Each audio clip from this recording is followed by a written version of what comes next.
ಅಂತಾರಾಷ್ಟ್ರೀಯ ಮಾದಕ ವ್ಯಸನ ವಿರೋಧಿ ದಿನದ ಅಂಗವಾಗಿ ಮಂಜೇಶ್ವರದ ವಿವಿಧ ಶಾಲೆಗಳಲ್ಲಿ ಜಾಗೃತಿ ಕಾರ್ಯಕ್ರಮ.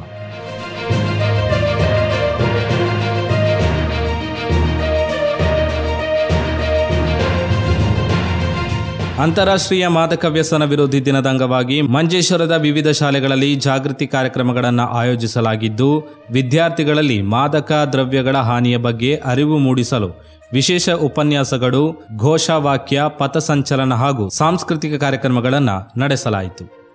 ಗಡಿ ಪ್ರದೇಶದಲ್ಲಿರುವ ಕುಂಜತ್ತೂರು ಹಾಗೂ ಹೊಸಂಗಡಿ ಪೀಸ್ ಕ್ರಿಯೇಟಿವ್ ಶಾಲೆಗಳಲ್ಲಿ ನಡೆದ ಕಾರ್ಯಕ್ರಮವನ್ನು ಶಾಲಾ ಪ್ರಾಂಶುಪಾಲ ಅಬ್ದುಲ್ ಖಾದರ್ ಉದ್ಘಾಟಿಸಿದರು.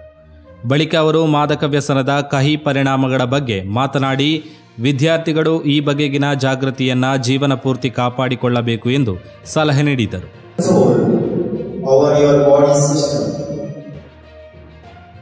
Then again coming to drug abuse means what?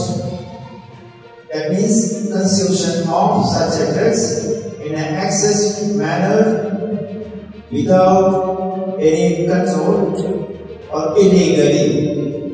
ಬಳಿಕ ವಿದ್ಯಾರ್ಥಿಗಳಿಂದ ಮಾದಕ ವ್ಯಸನ ಬಗ್ಗೆ ವಿವಿಧ ಕಾರ್ಯಕ್ರಮಗಳು ನಡೆಯಿತು. ಅದೇ ರೀತಿ ಕುಂಜತ್ತೂರು ಹೈಯರ್ ಸೆಕೆಂಡರಿ ಶಾಲೆಯಲ್ಲಿ ನಡೆದ ಕಾರ್ಯಕ್ರಮವನ್ನು ಮುಖ್ಯೋಪಾಧ್ಯಾಯಿನಿ ಶ್ರೀಮತಿ ಸಿಂಧು ಉದ್ಘಾಟಿಸಿದರು. ಮಂಜೇಶ್ವರದ ವಿವಿಧ ಶಾಲೆಗಳಲ್ಲಿ ವಿದ್ಯಾರ್ಥಿಗಳಿಂದ ಘೋಷವಾಕ್ಯಗಳೊಂದಿಗೆ ಪಥಸಂಚಲನ ನಡೆಯಿತು. ವಿದ್ಯಾರ್ಥಿಗಳಿಂದ ಮಾದಕ ವ್ಯಸನದ ಹಾನಿಗಳನ್ನು ತೋರಿಸುವ ನಾಟಕ ಹಾಗೂ ಕಾವ್ಯವಾಚನ ಕಾರ್ಯಕ್ರಮಗಳು ನಡೆದವು. ಶಿಕ್ಷಕರು ಹಾಗೂ ಪಾಲಕರು ಕೂಡ ಕಾರ್ಯಕ್ರಮದಲ್ಲಿ ಭಾಗವಹಿಸಿದರು. ಶಾಲೆಗಳಲ್ಲಿ ನಡೆದ ಕಾರ್ಯಕ್ರಮಗಳು ವಿದ್ಯಾರ್ಥಿಗಳಲ್ಲಿ ಸಾಮಾಜಿಕ ಜವಾಬ್ದಾರಿಯ ಭಾವನೆ ಬೆಳೆಸಿದವು. ಮಾದಕ ವ್ಯಸನ ವಿರುದ್ಧ ಹೋರಾಟಕ್ಕೆ ಯುವ ಪೀಳಿಗೆ ಹೇಗೆ ಮುಂದಾಗಬೇಕು ಎಂಬುದರ ಬಗ್ಗೆ ಸ್ಪಷ್ಟ ಚಿತ್ರಣ ನೀಡಿದೆ. ಈ ರೀತಿಯ ಜಾಗೃತಿ ಕಾರ್ಯಕ್ರಮಗಳು ಮಾತ್ರ ನಶೆ ವಿರುದ್ಧ ಸಮಾಜದಲ್ಲಿ ಬದಲಾವಣೆ ಬುನಾದಿಯಾಗಬಹುದಾದ ಅಂಶಗಳಾಗಿವೆ. ಮಂಜೇಶ್ವರ ವಿವಿಧ ಶಾಲೆಗಳ ವಿದ್ಯಾರ್ಥಿಗಳು ಈ ಅಭಿಯಾನದಲ್ಲಿ ಸಕ್ರಿಯವಾಗಿ ಪಾಲ್ಗೊಂಡಿದ್ದು, ಭವಿಷ್ಯಪಟ್ಟು ಸಮಾಜ ನಿರ್ಮಾಣದ ಆಶಾಕಿರಣವನ್ನ ನೀಡಿದೆ.